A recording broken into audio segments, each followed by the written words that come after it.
You see, right? They got a dude kissing the girl right there. It's written on there. It's written on the second one too, at the top.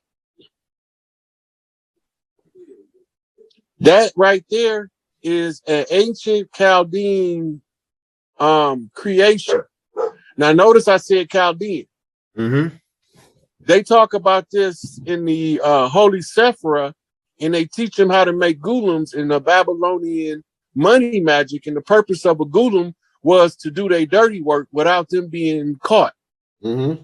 The gulam was the abhorrent man, the man that was unlike all of the rest of the men. Mm-hmm. Right? So this is what they made. You activate the gulam by incantations to the third eye.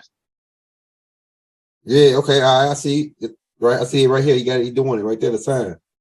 Mm-hmm. Once you do the incantation on the third eye, the gulam has become a sentient being temporarily.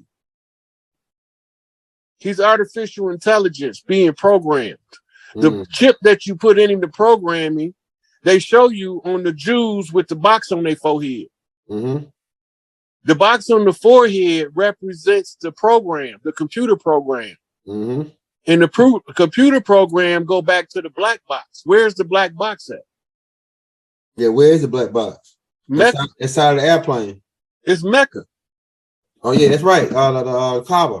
The Kaaba. Yeah. Okay. All right. Right, and on the Kaaba is the black stone. Mm-hmm. Mm-hmm. Right, and the black stone is the peace stone. Go ahead. And the peace stones is the pussy stone, and the pussy stone is Mama's pearl. Yeah, Mama's pearl. Go ahead. Right. So Mama Pearl let down your curls was saying, look for a hair flip from Mama's pearl. Mm-hmm. It was a coded message from Michael Jackson when he was a shorty. Hmm. You remember the song? Mama's pearl, let down your curls. Won't you give my love a whirl? Show you what you've been missing. Goody girl, let down your curls. Won't you give my love a whirl? Show you what you've been missing. You remember that? Mm-hmm. I probably ain't old enough for that one. Yeah, that was when he was a shorty. Mama's pearl, one of his biggest songs. Right. Yeah. So he was flipping codes in most of his music. Who was writing the music for Motown? Tahuti? Smokey. Yeah. Tahuti. Watch this. Smokey Robinson is the highest Hayoka chief on the land. Mm-hmm. All of his music is masterfully written to get a message to the future by catching the groove down a groove line. The groove line is going to tell you that there's a temptation. The temptation is going to tell you there's a papa who was a Rolling Stone. Mm-hmm. The Rolling Stone had to first be hewn from a mountain. Mm-hmm. And once it's hewn from the mountain, it rolls downhill. Mm-hmm. Keep going. Once it rolls downhill, it strikes the kingdom of iron and clay. Mm-hmm. The kingdom of iron and clay was the final empire of the Babylonian Empire. Mm-hmm. What do the iron and clay represent? Go ahead. Iron and clay. What's the symbol for iron? Fe, right? Yeah. And the symbol for clay is, or another name for clay is mud, right? Okay, go ahead. So mud is female on the homonyms. That's right. Go ahead. Right? Yeah. So the in order to bring the sisters back to prominence, because what Elijah said, a nation can't do what? A nation can rise no higher than its women, right? Yeah. Man, you just can I say something right quick? Yep. You know, man, you just made some the shit you just said about the iron and shit. You know, I used to wonder why my grandma and them and all the women, they always eating ice. And then I found out that they iron, some of them women iron below. And then I figured out that when you go to these doctors or whatever, and you ask them to check their iron, they say, "Oh, we don't check iron."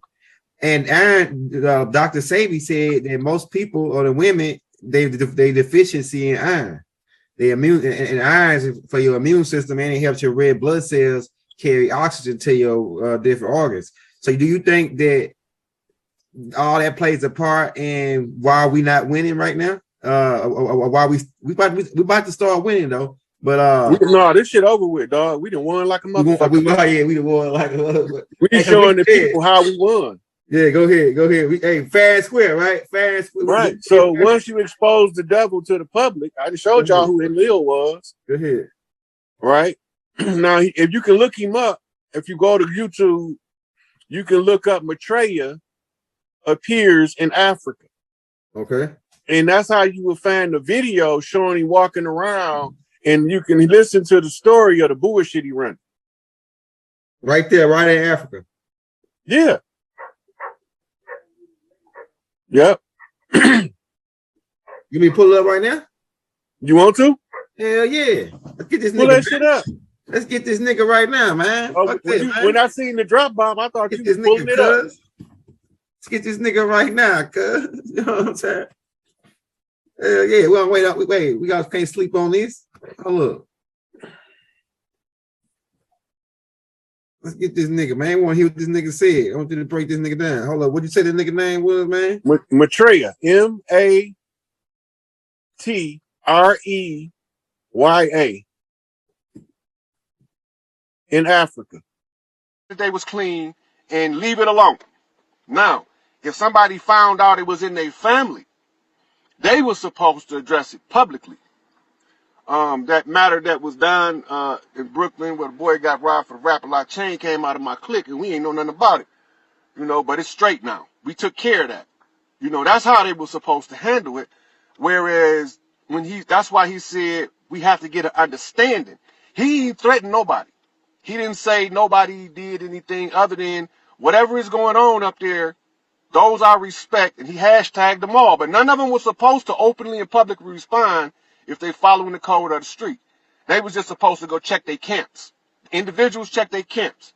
Now, their response was, if anything, at most, a phone call to James Prince, hey, this is my son, the general, my camp clean, baby, I'll holler at you later. That's the end of the conversation. It wasn't supposed to be a whole drug out thing.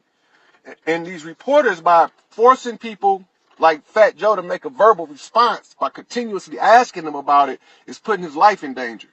It's not putting his life in danger from Jay Prince. It's putting his life in danger from OGs from his area. Because they already know the rules, and they're going by the rules. And this is how we end up in this situation, which is going to take me to the young Pharaoh situation next. Because if we follow the rules, we won't have these issues. And people always got something to say about somebody else's business without really understanding what it is that they're addressing. So the street rules become imperative to understand in social media and investigative reporting. Because you're not supposed to ask people from the street about street things so you can put it out in the public domain and get somebody hurt. So y'all got to understand this. You can seriously have a person's life snatched from them by putting the wrong stuff on social media and putting the wrong stuff in an investigative report in a documentary. Now, I did a video a couple months ago, about a month and a half ago, about Tupac. I had to take the video down because it put somebody's life in danger. And later on, once I was able to know that that person was secured, I was given permission to put it back up. So I posted it back up with an explanation. So what did young Pharaoh do to prompt me to give this address? Now, I hope somebody tagged him on the video that I was going to be coming on here because I want him to see this.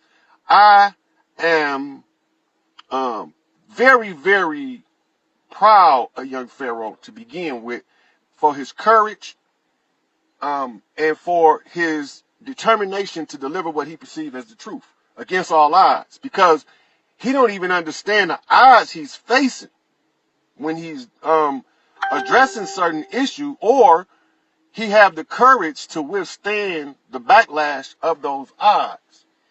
And his delivery style remind me of me when I was his age. You know, it's raw, it's untempered, and it's also lack the depth that his elders around him should be feeding him unless they surface dwellers. Because when you surface dwelling, you can't get to the bottom of anything. And so young Pharaoh did two speeches. The first one, he said that Farrakhan was clout chasing at the Nipsey Hussle send-off ceremony. He don't know what he's talking about because he do not understand that this is bigger than that. Ceremony was more than just what you would call in modern America a funeral. That wasn't just a funeral. And I'm not going to go too much into that right now because I touched on it in the Tupac video. The second thing that young Pharaoh did was a documentary that came out that day or two ago called Malcolm X Revenge. Now, I'm going to tell everybody after I talk to the ministers in the nation the real deal about what happened with Malcolm. But before I can go public with that, I absolutely have to tell Fruit members first. Now, mind you, I'm not in the Nation of Islam as a standing member. I've studied their doctrine, but I'm not a member of the Nation of Islam. I have been called to the ranks of the righteous, so I have to address anything that can cause us a setback in the transition of power from what we were to what we are about to become. And so, why would I address young Pharaoh? It's because I like young Pharaoh. I genuinely like the brother and I like the methods, and I got a lot of research that I would like to share with him in order to make sure that he walked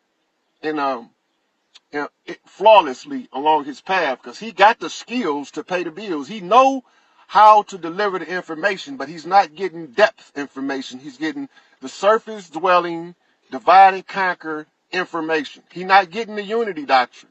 Whoever his elders are, they need to go back to the drawing board, because if they knew how to read the signs and they knew what they're supposed to be doing, then they would be teaching him the unity doctrine. They would know if they was truly raised in past masters as they claim to be. They would know. And they would not be sending Pharaoh out here to attack somebody without knowing some of the secrets of secrets, so to speak. And when I say secrets of secrets, the brothers in the lodge, in the shrine, the Templars, they all know what I'm talking about.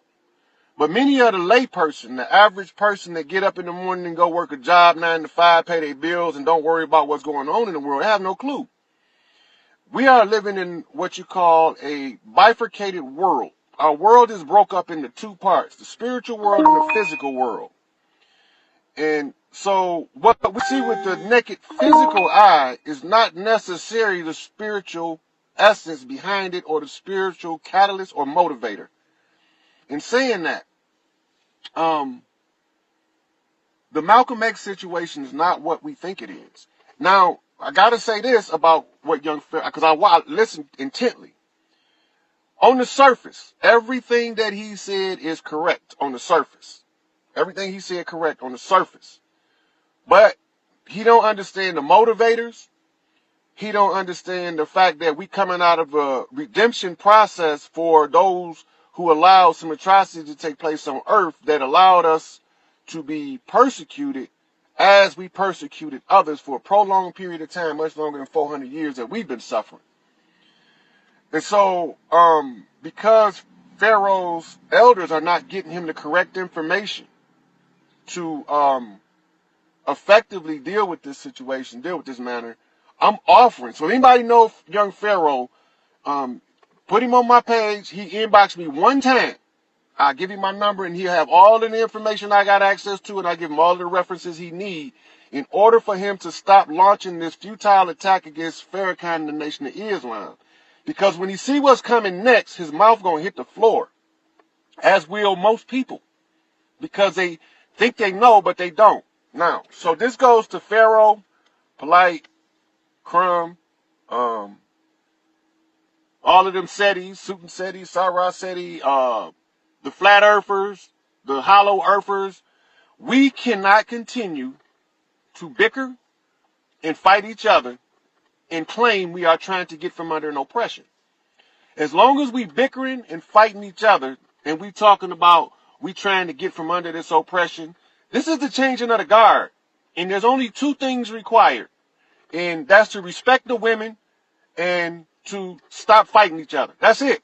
Respect the women, follow the unity doctrine. If you don't know how to source the information, it's real easy, but I will show you if you haven't done it yet. And that's anybody who want to get out from under this misery. As Malcolm said, I'm willing to work with anybody that's sick of this miserable condition on earth. So, the unity doctrine ties into the secret societies. It ties into the secret societies in the black community. It ties into the Prince Hall Masons. It ties into the Shriners.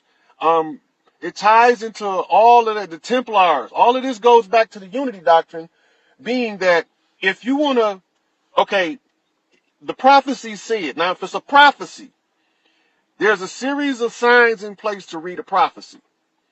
So if the prophecy is put in place, that means that prophecy is revealing what they call a divine plan. In other words, what's a prophecy to the human is God's plan. God planned it. That means that he got an end date. He got a beginning date. And he got all of the filler in the middle. So if you don't know the signs, you cannot read the message that God gave us. And if you can't read the message, then you should be quiet until you are either instructed in the proper discernment of the prophecy and the signs and how they apply. So for years, I wouldn't talk publicly about any of this. I felt like as long as these brothers want to continue to debate and bicker with each other, there is no reason for me to participate in the insanity of divide and conquer. That's the main obstacle to our progress. There's two obstacles to the progress of liberation of earth. I ain't talking about just the black people, and I ain't talking about just the Hispanic people, and I ain't talking about just the Asian people, and I ain't talking about just people that say they Israel. I'm talking about the entire 6 sextillion ton of earth. The whole population, the 8.3 billion, is only two obstacles to liberation and prosperity. And those two obstacles is divide and conquer, is the first obstacle. And the second obstacle is pure, unadulterated, selfish greed. Everybody chasing this dollar like this is the end all, the be all. The dollar is not it. It's the distraction. The dollar is the mark. It is the mark of a man. If you look on every bill, there's a face of a dead president. It's the mark. It's just a mark, but it's not the beast. The one who controls the money, the one behind the dollar is the beast. And everybody going to say, well, it's the Jews. No, they work for somebody. They all work for somebody till you get to the last person. You got to trace the dollar to the last. There's no higher person that you can trace this dollar to. That's when you know that you found the Pope. Because the Pope is the one who issued the order, what they call the white man's burden, to enslave Africans and sack Africa against the divine law. Mind you, Africa was off limits for this cleanup of this Babylonian bull smack. Africa was sacked against the orders of the Creator, of the King of the gods, the Most High. Africa was not supposed to be touched, but they did it anyway. We over here set up 13 colonies. We allow Europe to set up 13 colonies for this stuff. These 13 colonies was given land grants in order to be able to survive. These people never had, those colonist people, the people that were those colonists, came from various parts of Europe, but they never had an empire or civilization. They didn't have a mark in the history books. They had to have that for the age to close. Everybody has to have the opportunity to have ruled this planet at one time before we move into a fifth dimensional framework. But the average person is too naive. See, we get these schools of thought. What is a school of thought? It's a way that you look at the truth. Everybody don't look at it the same. So when you go to the Middle East, when you go to the Middle East, you include in the liberation and spiritual doctrine the culture of Arabs and call it Islam. That's not Islam. That's Arab culture and Islam. That's why the nation of Islam look different. They not Arabs. Farrakhan has said that I don't know how many times. We not Arabs. We over here. We dress how we dress because our founder gave us this because we were not Arabs. But when Siraj Wahaj, Bilal Phillips, and Wharfdeen Muhammad all go put on these jalabiyas, then y'all think they more Muslim because they put on a gown. That don't make you more Muslim because you know how to cross-dress now. That's not practical to walk around with a jalabiyah in New York and some sandals in the wintertime. That's not practical. No righteous guy gonna tell you to do something that damn dumb. I want you to wear a jalabia and some sandals. But in the Middle East, they don't wear fur coats. Right? They don't wear fur coats in the Middle East. It's too hot. But over here, you might need a fur coat because it's too cold. So, for young Pharaoh to understand this, I gotta say this. I'm gonna give you all of the answers. But first, I have to talk to the ministers in the nation first. They have to have first right of defense for the minister. They have to have the first right to defend the minister against the allegations. And I have been given the information. This is the information that, because these are the grievances I personally had with Farrakhan. And before I would be willing to offer my hand and work with him, these issues had to be cleared up. My issue was Khalid Muhammad. Yeah, they cleared it up with the facts. I can tell you everything what went wrong with that situation. With Malcolm was the biggest hurdle. I turned Farrakhan down, working with Farrakhan down we could have been doing this 5 years ago. But I was resistant to Farrakhan and working with Farrakhan because of Malcolm. And so in the sacred halls, they brought me Malcolm. And Malcolm thought it was a joke to accuse Farrakhan in his low level of ranking with having an instrumental role in his assassination when he had no juice. And that's the most I can say about that at this point. Now, the next thing is this. Young Pharaoh, you have a powerful voice for the youth and a powerful voice for our people. You have two ways that you can use that voice. You can use that voice to destroy us more with this divide and conquer bullshit. Or you can find some facts and you can get to know some people personally as opposed to attacking them. You can't attack everybody because you'd have no alliances. You have no alliances. You can never break this oppression without making alliances. The Bloods and the Crips got to join together. The Vice Lords and the GDs got to join together. It's written. This is all part of the redemption process. All of this stuff is written about. So as long as we can sit here and bulldog and fight and scratch out with each other, somebody else is spectating. Who is the spectator watching the fiasco of us going at each other's throat and going at each other's head? There's only two positions in this end game, and that's righteous and unrighteous. So we have to determine what side of the coin we're going to be on. We don't have to agree. This is what y'all not understanding. We don't have to agree word for word, letter for letter with anybody's doctrine. The only agreement we need to make is that we tired of the oppression, and whatever it takes to overcome it, I'm with whoever willing to overcome the oppression. When we understand that, we ain't got to fight each other no more, and the oppression will melt off of us. See, now, there's probably some white people watching this, but I'm talking to black people in this video specifically. Let me tell y'all this. White people is waiting on black people in America to say enough is enough without having to get ignorant.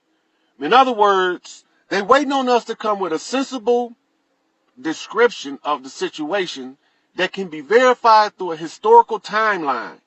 And by doing this, they already know their position. That's all we have to do. Stop fighting each other and lay the timeline down. Show it to them. It's right there in our face. We've been told history according to the oppressive regime of our oppressor. So, what do? Stop attacking each other. Start working with each other. Young Pharaoh, if you want to be a part of the solution and not a part of the problem, your first order of business should be do a powerful unity video with BNX or with Prince York or any of those guys that's out there trying to wake people up. Y'all have to come together. Y'all are the most powerful voices that's being most misused in our community right now. Y'all are the voice of the African American web, the black web, the Moorish web. Y'all our voice. And as long as y'all fighting each other and chopping each other's leadership down, all y'all doing is adding to the problem. Stop adding to the problem and add to the solution. Let's talk about Dr. Sebi, Nipsey, and Farrakhan dynamic. Young Pharaoh said that he was clout chasing Nipsey because he didn't support Dr. Sebi when Dr. Sebi came to him for some money. Now, there's a reason for that Young Pharaoh has no clue. Farrakhan was barred by God, not by men. As was all of us that look like this, that's Grail Kings. We were barred from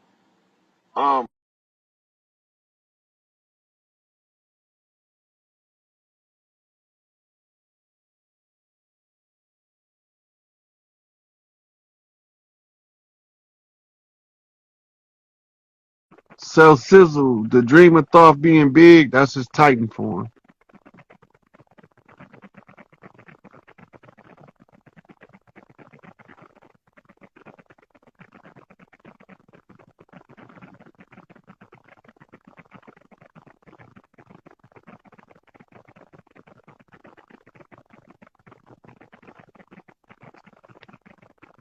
Okay, so I'm gonna try one more. I'm gonna take your intentions, Bree. See if she can come in.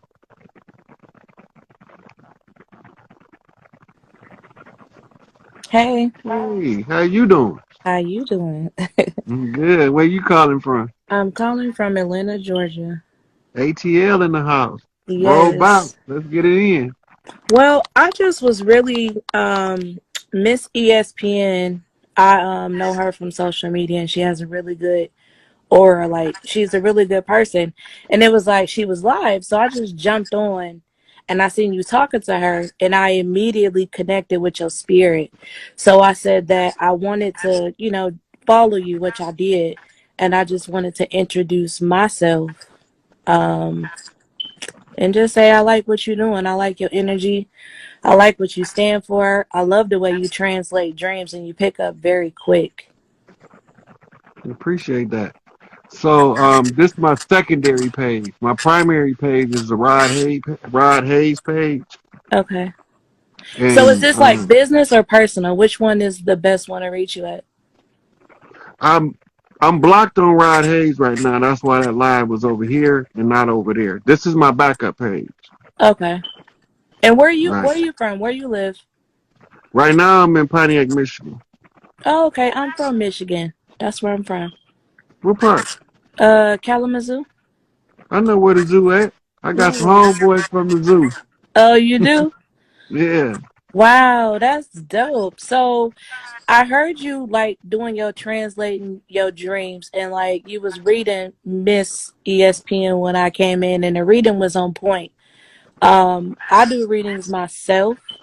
And I translate dreams as well. So it was like, dang, like he dope and you real. You don't really find people that's real that don't have to like you got the natural gift. You don't gotta pull from a deck, it's just there. Yeah. The deck is the training wheels. I Yep. took them off a while ago. I got a deck. Uh-huh. Yeah. I pull Wow. cards. I pull cards occasionally, but not often. Yeah, me too. Me too. And even when I pull them, it's still gonna say what I say. You know what I've said.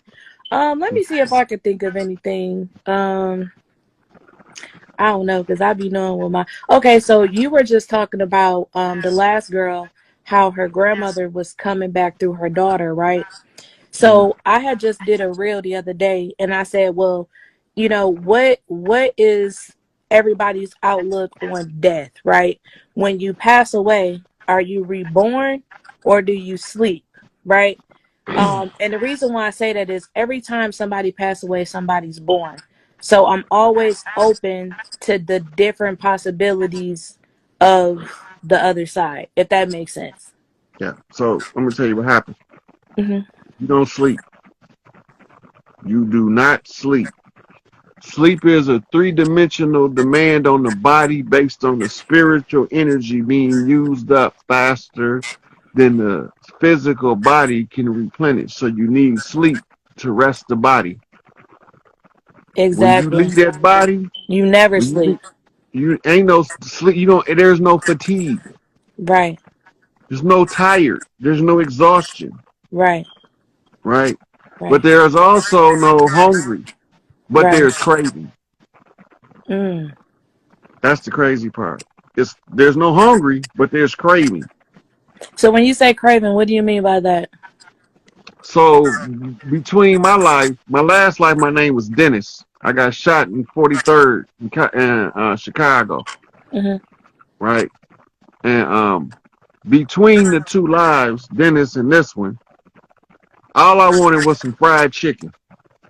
But there is no fried chicken. I get it. That's dope. Right. And how did you find Now, out your past lives? in a dream, I kept dreaming about this dude. And one day I described him to my mama, and she said, that sounds like your father friend Dennis.